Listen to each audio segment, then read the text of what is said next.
materi ini bisa membantu membalik seluruh kehidupan Anda. Ibarat orang salah jalan, ketika tersadar tinggal belok balik arah. Mudah-mudahan materi detoks rezeki ini bisa membantu kita semua menjadi dekat kepada Allah. Terutama saya yang secara pribadi banyak sekali berbuat salah, sehingga rezeki kita dimudahkannya. Ada banyak sekali yang menyesali dosa-dosa yang pernah mereka lakukan, dan lebih banyak lagi yang tidak mengetahui perisai rezeki. Mereka hanya mengerti tentang kenapa hidup susah, kenapa hidup jadi ribet, kenapa rezeki jadi seret, kenapa hidup tidak mudah dijalani, kenapa Allah tidak adil. Banyak orang di luar sana yang tidak sadar bahwa seluruh sebab yang terjadi dalam kehidupannya hanyalah perisai rezeki yang sangat dicintainya, sehingga mereka tidak merasa telah melakukan kesalahan. Maka bagi Anda yang menghubungi saya secara pribadi dan mengatakan betapa hina diri Anda ketika mendengarkan materi tentang jodoh terbaik, tentang cacat yang sempurna, tentang materi-materi berkaitan yang sudah saya sampaikan, dan mendapatkan cerita betapa banyaknya orang yang bersalah dan kemudian berharap Allah Subhanahu wa Ta'ala mengampuninya, saya ucapkan selamat karena Anda telah menyadari adanya perisai rezeki. Kesadaran Anda akan kesalahan adalah rezeki itu sendiri. Kesadaran bahwa kita berbuat salah itu adalah rezeki yang tidak ternilai. Siapa sih manusia yang tidak pernah berbuat salah? Siapa sih yang tidak pernah berbuat dosa? Kajian magnet rezeki. Hulu bani. Artinya, dan sebaik-baiknya orang-orang yang berdosa adalah mereka yang bertobat kepada Allah Subhanahu wa Ta'ala. Sepanjang sejarah ada banyak sekali kisah tentang orang-orang yang berdosa lalu berbalik arah, yang kemudian Allah tinggikan derajatnya. Contohnya Nabi Musa AS. Nabi Musa AS merasa tangannya sangat hina karena memukul seseorang yang dia bela dalam konflik antara salah seorang dari kaumnya Bani Israel dan pengawal Fir'aun yang akhirnya terbunuh. Nabi Musa AS merasa sangat bersalah karena telah membunuh. Dalam surah Al-Maidah ayat 32, Allah berfirman, "Waman ahyaha faka'annama ahyan nasa jami'a." Artinya, barang siapa yang membunuh satu manusia, itu sama dengan membunuh seluruh manusia. Sebaliknya, setelah seseorang menghidupkan jiwa seseorang, maka dia sama saja menghidupkan seluruh jiwa manusia. Subhanallah, kehidupan yang dianggap hina oleh Nabi Musa AS berbalik arah menjadi kemuliaan yang Allah Subhanahu wa Ta'ala pilihkan untuk beliau, hingga akhirnya beliau diangkat menjadi nabi. Jadi Nabi juga pernah berbuat salah, tapi ketika kemudian menyadari kesalahannya, Allah angkat derajatnya dengan menjadi Nabi. Nabi Yunus AS ketika tidak sanggup menghadapi kaumnya, akhirnya melarikan diri, padahal dia diutus Allah Subhanahu wa Ta'ala untuk mendakwahi mereka. Di kemudian hari, dalam perut ikan paus yang besar, Nabi Yunus AS menyadari kesalahannya. Gema doanya masih terdengar sampai saat ini, yaitu La ilaha illa anta subhanaka inni kuntu minadz zalimin. Artinya, tiada Tuhan yang berhak disembah kecuali Engkau, Maha Suci Engkau. Sesungguhnya aku termasuk di antara orang-orang yang berbuat aniaya. Nabi Yunus AS menyadari dosa-dosa yang dilakukannya ketika itu. Nabi Adam AS ketika takdirnya masuk ke surga Allah Subhanahu wa Ta'ala, tetapi tergoda dan kemudian diturunkan ke bumi, maka sepanjang kehidupannya pun berdoa, Rabbana zolamna anfusana, wa in lam taghfir lana wa tarhamna, lanakunanna minal khasirin. Artinya, ya Allah, aku telah menzolimi diriku sendiri. Jika Engkau tidak mengampuni kami, sungguh kami menjadi orang yang merugi. Kisah Nabi Adam AS adalah kisah pengampunan, kisah pertobatan di sepanjang kehidupannya. Beliau meminta ampun kepada Allah Subhanahu wa Ta'ala. Jika sekarang Anda yang membaca buku ini pernah berbuat salah, pernah berbuat dosa, pernah durhaka kepada orang tua, pernah menghancurkan terumbu karang, akan ada terumbu karang baru. Insya Allah buat Anda yang mungkin sudah membaca materi jodoh yang terbaik dan kemudian merasa sangat terpukul. Apa begitu panas? Apa saya begitu hina karena pernah berzina dalam kehidupan saya sebelumnya? Bersyukurlah karena nyawa kita belum sampai ke tenggorokan. Nyawa kita yang masih membaca buku ini belum sampai ke tenggorokan. Jadi masih ada kesempatan untuk bertobat kepada Allah Subhanahu wa Ta'ala. Memang benar, Allah Subhanahu wa Ta'ala seakan-akan ingin memberikan pesan bahwa hukumannya adalah dirajam sampai mati. Itu memang benar. Itu seakan-akan menunjukkan bahwa dosanya sangat besar. Karena selama ini kita tidak pernah menganggap bahwa itu adalah dosa. Ya ialah dosa, tapi kita tidak pernah menganggap bahwa dampaknya begitu besar terhadap kehidupan dunia dan akhirat kita. Kita menganggap nantilah minta ampun kepada Allah bersamaan dengan minta ampun kepada manusia. Kemudian dosa-dosa kita akan diampuni? Tidak sesederhana itu. Ketika kita sadar itu adalah dosa yang sangat besar, maka itu adalah rezeki yang luar biasa buat kita. Mungkin selama ini Anda menganggap bahwa dulu saya pernah berzina, pantas saja rezeki saya hancur seperti ini. Untuk itu, ayo kita bergabung bersama-sama dengan kafilah pertobatan, dengan kafilah orang-orang yang sadar akan dosanya, kafilah para nabi yang mengakui dosa, kafilah orang-orang yang dimuliakan Allah Subhanahu wa Ta'ala. Ada banyak sekali kisah tentang mereka yang sadar akan dosa-dosanya, bahkan kekuatan kesadaran akan dosa ini yang akhirnya membuat Umar bin Khattab mendapatkan hidayahnya. Dalam hadisnya Rasulullah SAW bersabda, "Bertakwalah kepada Allah dimanapun kamu berada, dan ingatlah perbuatan buruk dengan perbuatan baik, karena kebaikan dapat mengkompensasi keburukan." Hadis tersebut menjadi kabar gembira bagi Umar bin Khattab, sehingga menjadikannya roh kehidupan. Ketika kesalahannya ingin dia tutupi dengan kebaikan demi kebaikan, akhirnya Umar bin Khattab menjadi manusia paling mulia sebagaimana yang kita kenal saat ini. Kekayaan Umar bin Khattab begitu besar, dan ternyata itu berangkat dari kesadaran atas kesalahannya. Inilah rezeki yang mulia, rezeki yang besar.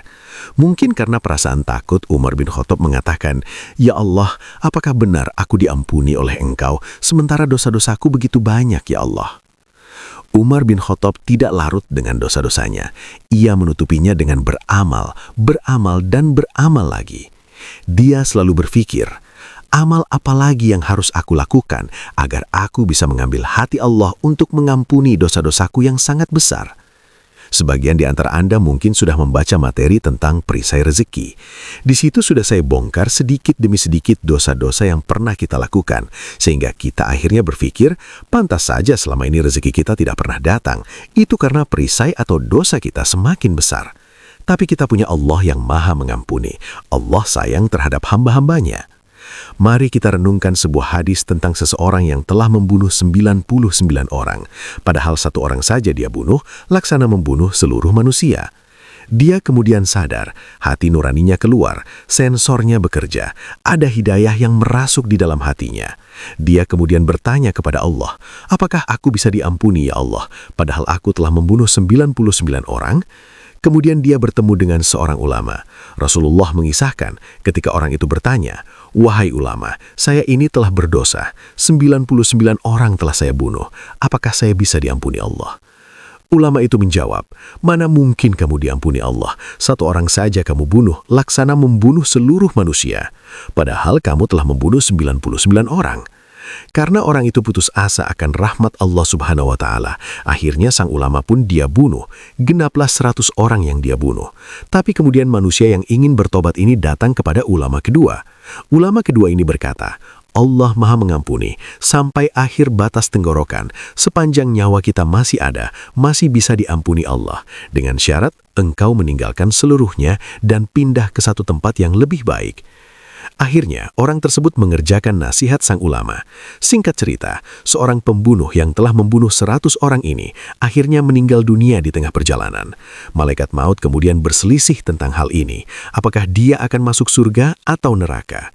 Diukur dari jarak orang tersebut, ternyata dia begitu dekat dengan desa yang hendak dia tuju, ke tempat dia akan bertaubat. Mungkin sebagian di antara kita seakan-akan sudah tidak punya harapan lagi kepada Allah Subhanahu wa Ta'ala. Ayo, kita bersama-sama merenungkan ayat-ayat Allah Subhanahu wa Ta'ala dan hadis Nabi yang bercerita tentang hal ini. Dalam Al-Quran Surah Az-Zumar ayat 53 hingga 54, Allah berfirman, "Qul ya ibadiyalladzina asrafu ala anfusihim la taqnatu mir rahmatillah. Innallaha yaghfirudz dzunuba jami'a. Innahu huwal ghafurur rahim."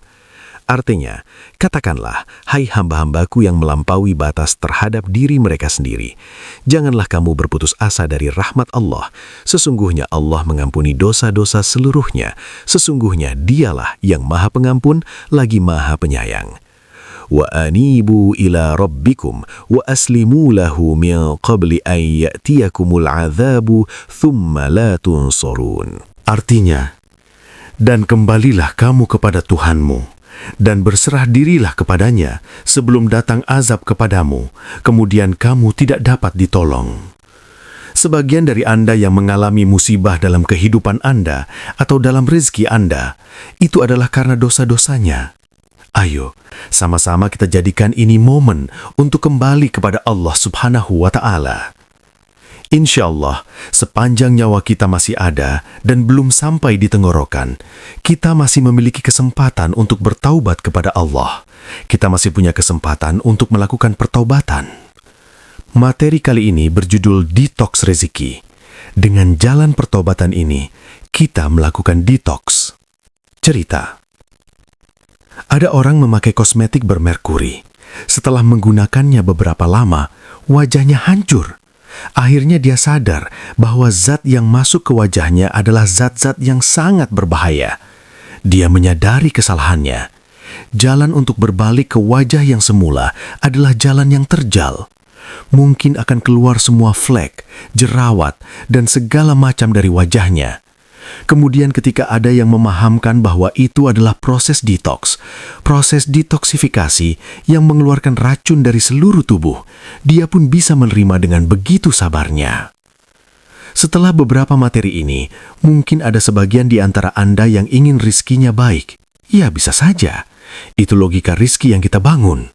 Insya Allah akan ada banyak sekali kesempatan untuk Anda. Masih bisa kok. Kalau ada yang utang amanahnya tidak lunas-lunas, piutangnya tidak terbayar, harus diusir dari rumah kontrakan, ada yang dipenjara, ada yang ditangkap, asetnya disita, dihancurkan semua kehidupannya, atau dihina orang lain.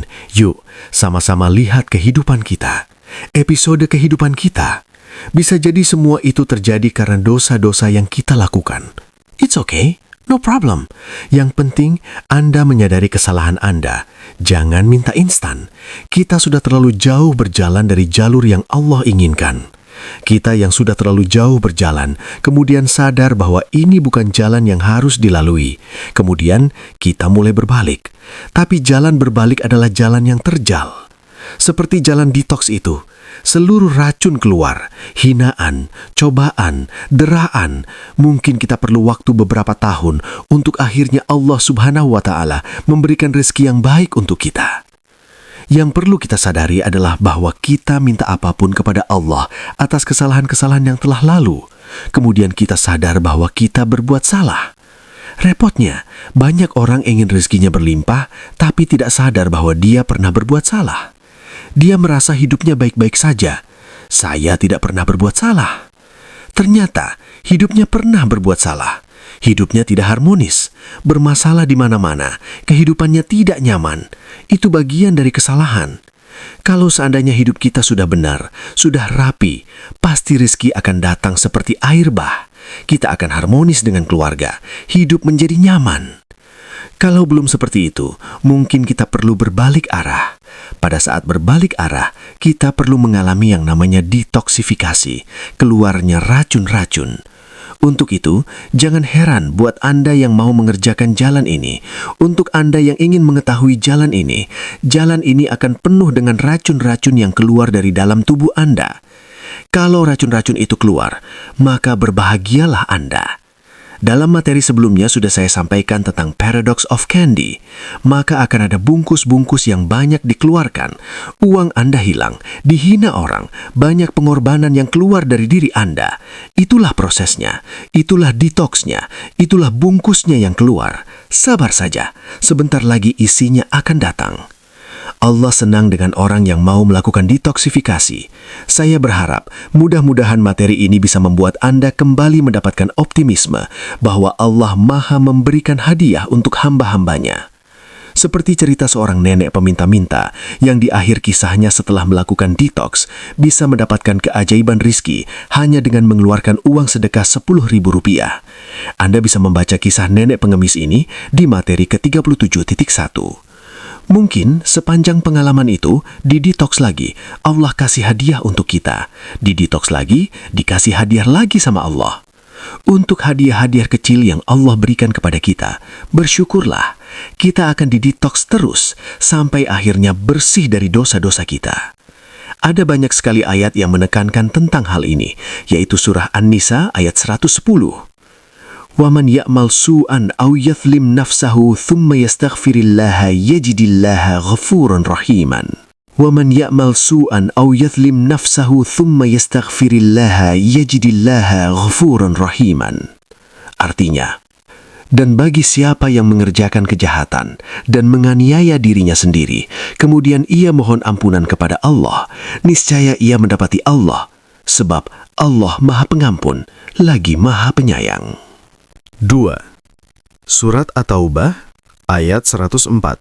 Alam ya'lamu annallaha huwa yaqbalu taubata an ibadihi wa ya'khudhus sadaqatil wa annallaha huwa tawwabur rahim.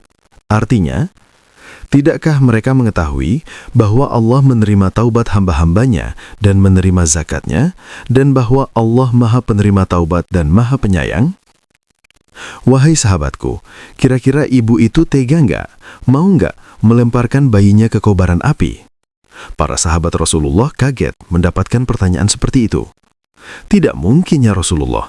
Ibu itu begitu sayang kepada anaknya. Tidak mungkin bayinya dia lemparkan ke kobaran api. Kemudian Rasulullah berkata, kepada seorang ibu yang menyayangi bayinya, maka Allah Subhanahu wa Ta'ala juga menyayangi kita. Allah tidak ingin kita tergores sedikit pun dari kobaran api neraka. Allah tidak ingin kita masuk ke dalam api neraka. Allah tidak ingin sama sekali melihat kita terbakar di api neraka. Itulah Allah. Kalaulah ibu kita tidak mau meletakkan kita di api neraka, bagaimana dengan Allah? Allah tidak mungkin. Tapi karena dosa-dosa kita, akhirnya Allah hancurkan kita di kehidupan dunia. Tujuannya, supaya gugur dosa-dosa kita, supaya hancur dosa-dosa kita, supaya habis dosa-dosa kita, kemudian kita menjadi manusia yang bersih di hadapan Allah. Inilah bentuk sayangnya Allah. Kalau ditanya, apakah Allah jahat kepada kita? Tidak. Malah sebaliknya, Allah malah sayang pada hamba-hambanya. Allah lebih sayang daripada seorang ibu yang menyayangi anak-anaknya. Ini kabar gembira untuk kita semua. Proses detoks ini insya Allah akan kita alami. Jika seandainya kita mengalami kesulitan-kesulitan hidup, katakan saja kepada Allah, Ya Allah, sungguh aku lebih baik menerima kesusahan ini, menerima kesulitan ini di kehidupan dunia, asalkan Engkau membayar seluruh kesulitan kami dalam kehidupan dunia ini, berupa keselamatan kami nanti di yaumil akhir. Percayalah, Allah juga berhak memberi kita rizki yang berlimpah dalam kehidupan dunia, asalkan Anda sabar dengan prosesnya.